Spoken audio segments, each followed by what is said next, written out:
You're listening to the BigIron Buzz.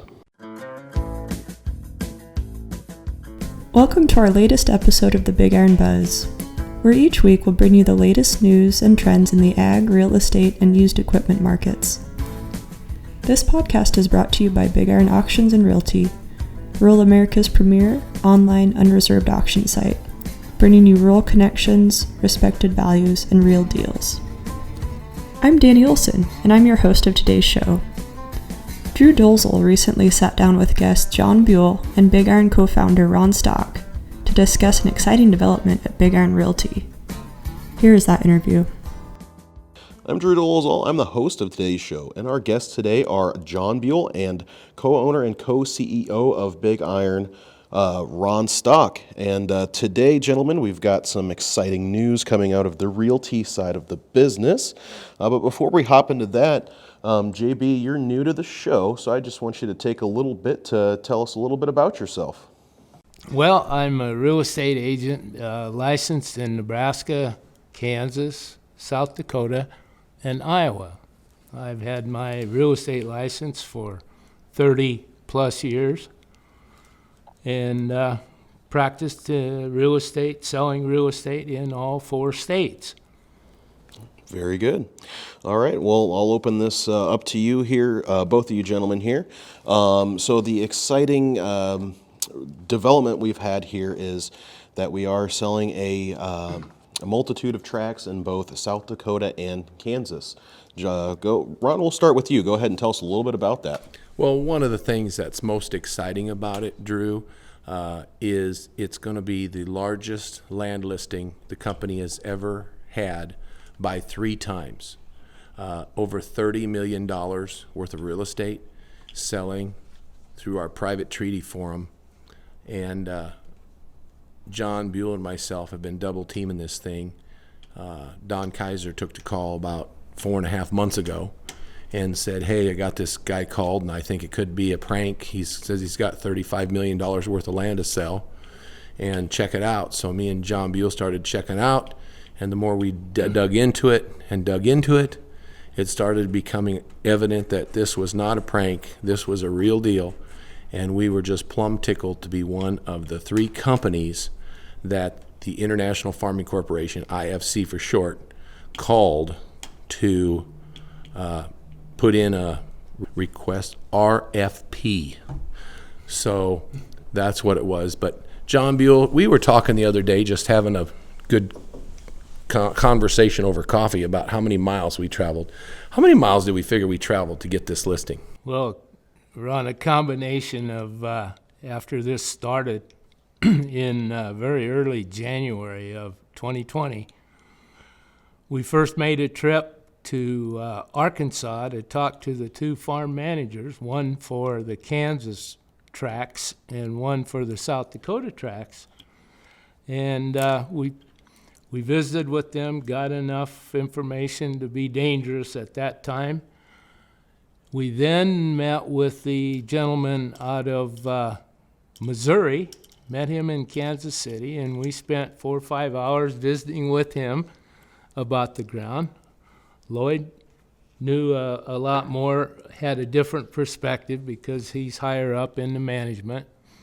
And from there, we did a little more due diligence on our own and decided that the only way we were going to be successful in this endeavor was to make a trip to the headquarters. So we flew out to Raleigh, North Carolina, middle of January, and we met with all the dignitaries of IFC, which is International Farming Corporation out of Raleigh, North Carolina.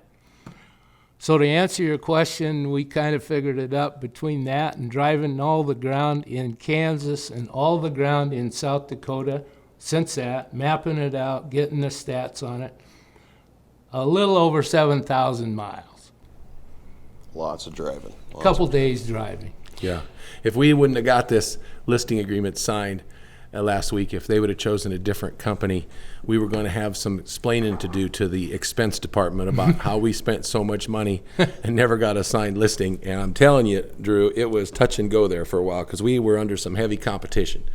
But somehow we really think that by us taking the extra time, going the extra mile or 7,000 miles, that we got the job because we were the only company, I guess they told us, that went out to see all the farm managers in person. We saw every decision maker in person, and that was the difference in the deal.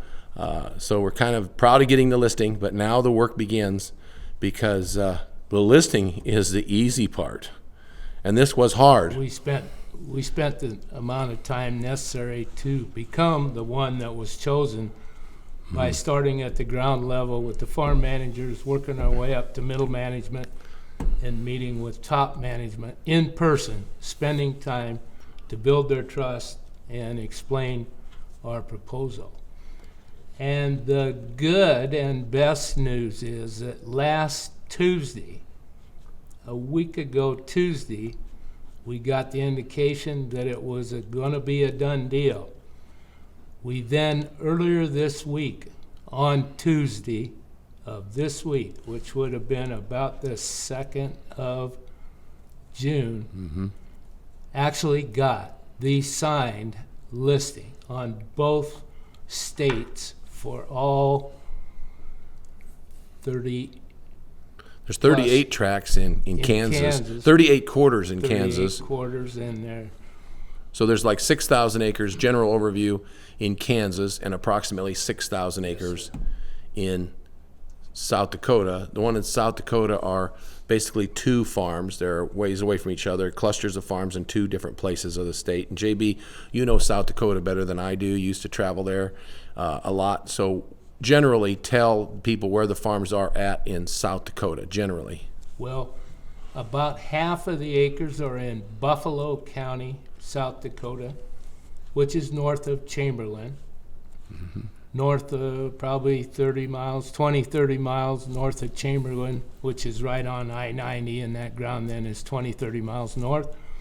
And the other tract or cluster of acres is in Edmonds County, which is just a little bit southwest of Ipswich, South Dakota, which would be southwest of Aberdeen, South Dakota.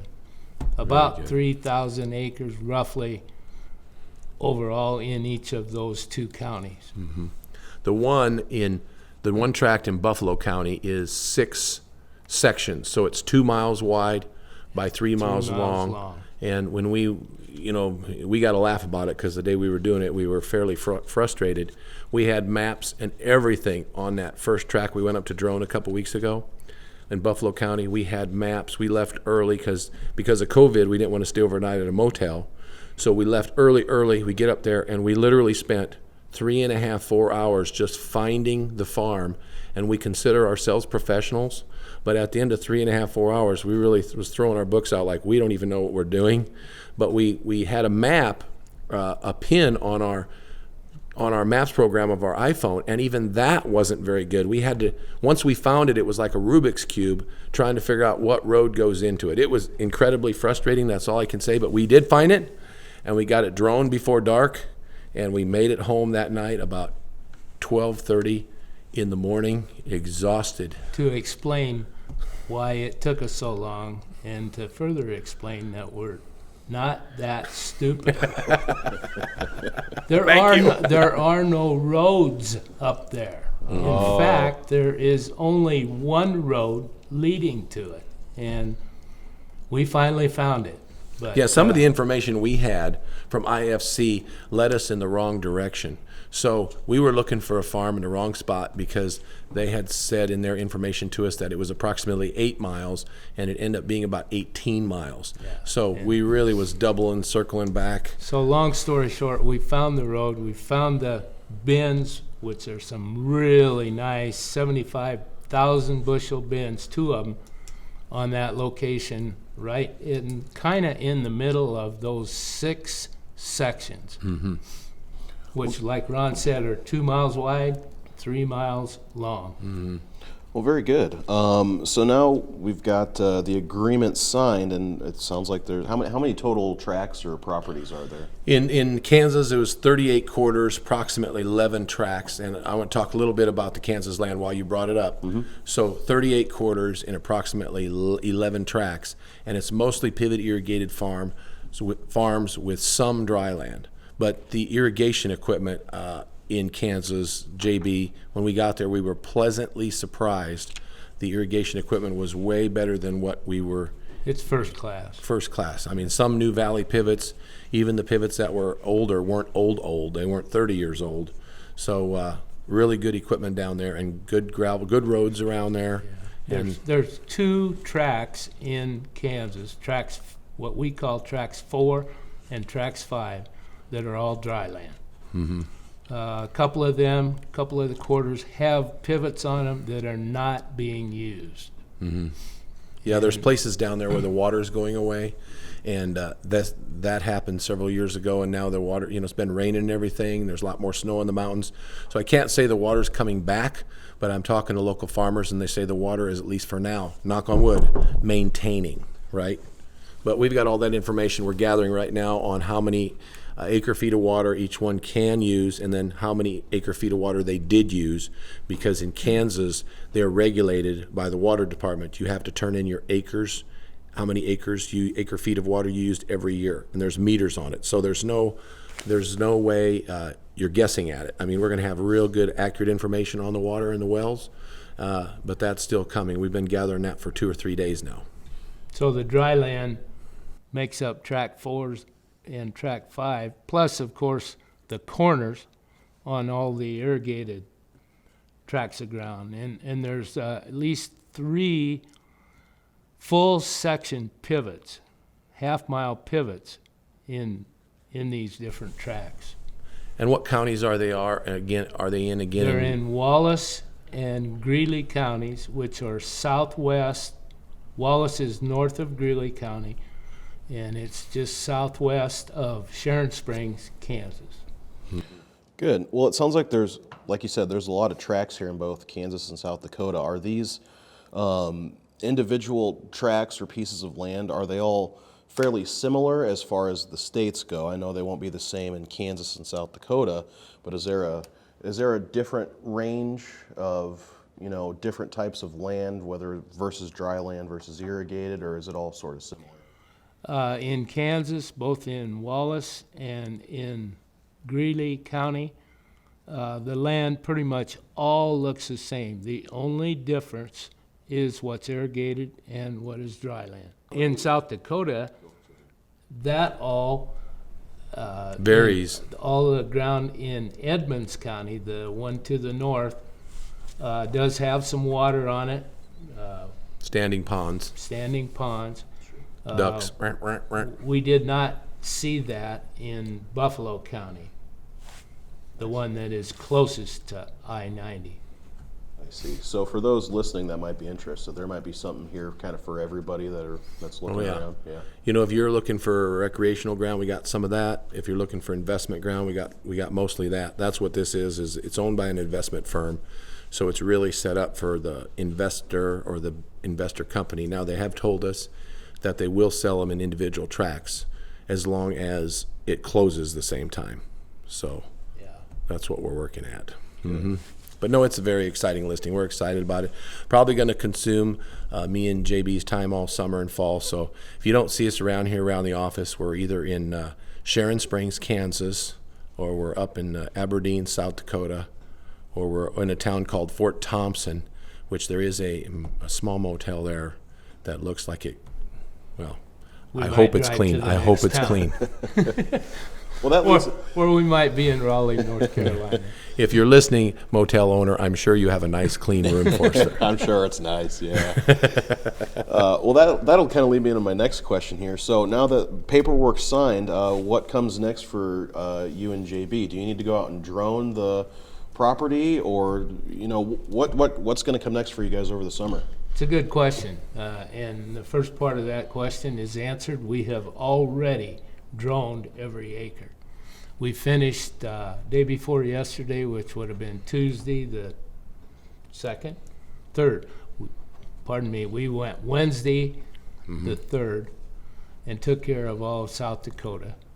And we did Kansas last week. So we did Kansas right before the end of May. So we droned them all, and while we were out there droning them, we had a couple jobs on the deal. We had to figure out how many signs we're going to need. And in Kansas, there's so many different tracks on so many different roads, and we decided we're going to need 53 signs. So we are in the process of painting posts for these signs. We found Ray scared up enough posts for us, so they were a little bit rusty wherever they were, so we're actually the wire brushing off. I guess we're not doing it, but we're arranging some really good helpers to wire brush it off and paint all the posts white. And then we got the different signs we need. We got arrow signs, which are signs we put on posts. We call them arrow signs, where we put them on a post and screw them up so they're bi-directional. Then we actually call them V signs. I'm sorry, V signs. So we got a bunch of V signs, and then we got the 3x5, 5x5 signs, and so it's going to be probably a 3-day job putting up them signs. But right now, you're asking a good question. So we got the drones done. With the drones come some pictures. Okay, we've got a lot of information we're gathering on the wells, on the pivots, checking it twice. Now we put our brochure together, which is going to take us a week, and then when we get that done, we send it to IFC, and they would like to review it. We are insisting that they review it and okay the information on it, and then we're going to have them sign off on it, saying that the information we all agree is right. So if we do find a mistake a month down the road, we're all in it together, right? So that's going to take us several weeks. And then we're going to go out, before we get that, we're going to wait till that information's put together final till we get them signs. Then we'll go public. Then we'll go public with it, right? So at the time this is being podcasted, you're going to be airing this about 2 weeks from now when we're telling you it's okay to go public, because as you know, Drew, here at BigIron Realty, we want to have shock and awe. So we want to have the same day the signs go up is the same day it's on the internet, is the same day you can look at the drone footage, is the same day the podcast goes out, same day it's on the radio show where Mark Stock's talking about it. It's the same day people get a postcard in the mail. All of this happens on the same day, and then we have our best chance of getting it sold in 35 to 45 days after that comes out, because people are excited about it. The good thing about all these tracts of ground, both Kansas and South Dakota, they are presently leased for the 2020 season, but the leases all expire December 31st of 2020. So possession will be open on all tracts for 21 cropping season. Mm-hmm. That's real positive. Mm-hmm. So once we get them all that shock and awe done, Drew, then we start getting people calling us, and then we talk to them about the land and set up times to show it to them. Half the time they're comfortable looking at it themselves, half the time they'd like us to be there. So we're going to be busy showing the ground, and then we're going to be writing offers, encouraging people to write offers. So and there's 1,000 little details there in between that basically our advertising department does here. They're going to put it on social media. It's just if we had a few hours, I'd tell you everything that goes into marketing. It's incredible. Yeah. And we market, as you know, to all of our BigIron buyers. They appreciate it. The people that buy the tractors appreciate knowing when something's for sale in their area. As far as land goes, we get thank yous on that all the time. So we're going to be sending that out to all the good folks at BigIron Auctions as well. Well, good. But if it was not for the gals here in the office in marketing, with what the amount of work that they have done already on this and yet to come, Ron and I would be dead in the water. Yep. Yep. Yep, literally. Our ladies do a good job. So you've spent some quality time with some of this ground. Is there, and I'm sure it's all great ground, is there a tract or a parcel out there that stands out the most to you? I'll just take a stab at this. I like the parcel that stand out the most to me is the 6 sections in South Dakota, 2 miles by 3 miles. Pull in your big tractor and your big planter. You got 2 grain bins, if you're looking to, if you and your family decided you ever wanted to farm outside of Nebraska, maybe you're disgusted with the real estate taxes, maybe you say we should just move to South Dakota, you could literally put up one 24-row planter up there and just leave it parked up there. You can buy a nice 24-row planter for $75,000, buy the tractor that'll pull it for $100,000, leave it up there, go up there after you're done planting here or before, whatever works for you, plant that whole thing, hire the co-op to spray it or spray it yourself, and then show back up there and harvest it. So you don't have to drive around, find a lot of different tracks. So me personally, the guy wanting to expand, buy 6 square sections in one hit, and you've done expanded. For 1 year. What do you think, JB? What's your favorite? What's the one that sticks out Well, to you? I gotta give the Kansas ground a little bit of attention. Yeah. There's some really nice pivot irrigated ground down there. It all lays nearly flat to rolling. You know, there's some rolling, and on a couple of them there's some terraces that are farmable terraces. But basically, it is doggone nice looking land and good equipment on it. Both these tracks, South Dakota and Kansas, have way more reasonable real estate taxes than Nebraska, which is a lure to people in Nebraska. We hear that all the time. Could I buy some land in Iowa, in Kansas, or South Dakota, and would the taxes be cheaper? And we don't even have to look it up. Yes, they will. Right. Because the taxes in Kansas and South Dakota are a third, and I could be wrong on that, but they're I think a they're third. less than that, I think. Yeah, they're a third of what they are here in Nebraska. Alrighty. Well, I got one more question here for you guys. So you guys have spent about, what'd you say, 7,000 miles on the road together? 7,250 miles. So any good stories from the road? Oh, my Got to keep it PG, probably PG. Well, let me tell you, we have had more fun on the road on this thing. Finding these farms gets frustrating, and we fake have arguments with each other. Well, it starts out as fake arguments, Drew. Like, turn here, you missed the damn corner. Oh, and then Ron, it's not there, it's back behind us. oh man, and it's like, I will bet you a can of pop that quarter is east of here, not west of here. And Drew, what's funny about that is I'm terrible with directions. I'm directionally challenged, and for me to argue with John Buhl about which way it is, and 9 times out of 10 I would lose the argument. But this one in particular, John really cemented his heels. Of course, he was used to winning all the time, so why wouldn't you, right? Yeah. But this one here, I really sat there and studied it, and I knew I was right, and I was right on that one. It wasn't easy, but I did have to admit it. Got you on that one. But yeah, it's just been really fun being a part of such a big tract. And probably one thing that was an ego trip for me was flying to Raleigh, North Carolina, and getting to tour International Farming Corporation's headquarters. Makes even a large operation here in Nebraska dwarf. This family owns a lot of different things, and they showed us some proprietary stuff I can't talk about here. But let me tell you, the stuff they have going on, different departments in that office, was amazing. So it was an ego trip just to meet those folks. I mean, it was an honor to meet those folks. Honor, very much so. Yeah, that was neat. They own thousands of acres of ground across the U.S. and some in other countries. Wow. They got interesting farming practices, anything from rice to tobacco farms to peach farms, and anything in between. I mean, it was just very interesting, and just stuff you don't hear every day of the week. So. Plus, they own a series of John Deere dealerships and some fertilizer franchises on the East Coast. Yep, we're going back up to Raleigh here in August, and we're twofold. We're going to go visit the folks at IFC Corporation, and we're doing a training for some of the BigIron reps that we have in North Carolina, the equipment reps. So we're actually looking forward to going back there in August. We pick a flexible date here this week, and so we figure in about August we'll have purchase agreements ready for them to sign. Very good. Optimistic, I think. We're gonna try to work in two birds with one stone, and maybe we can get Big Iron Equipment to pay for half of the trip. There you go. Perfect. There you go. All right, guys. Well, thank you for spending your time with me this afternoon. I'm going to tag us out here, and we'll let you go. So that's our show for today, folks. I'd like to thank our guests, Ron Stock and JB, and remind everyone to keep an eye out for that IFC land coming up for sale on BigIronRealty.com. Thank you, Drew. Thank you, Drew.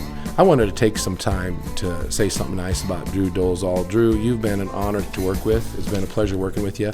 Drew's been with us, for 2 years now? Or Just right under a year. Is that all? Yeah. Seems like I know you better than that. Anyway, Drew is our voiceover for the Big Iron Realty.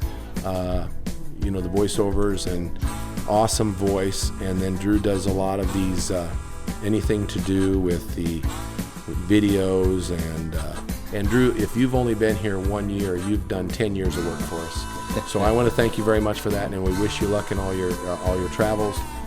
Drew is going to be with another friendly company of ours, so we hope we hope you're happy, and we hope you come back here about a year. Yeah. No, you never know. Might see you guys pretty sooner than I think. So thank you, Drew. Yep. All Yeah, right. appreciate it. Yeah. You bet. For the Big Iron Buzz, this is Danny Olson, and we'll catch you here next week.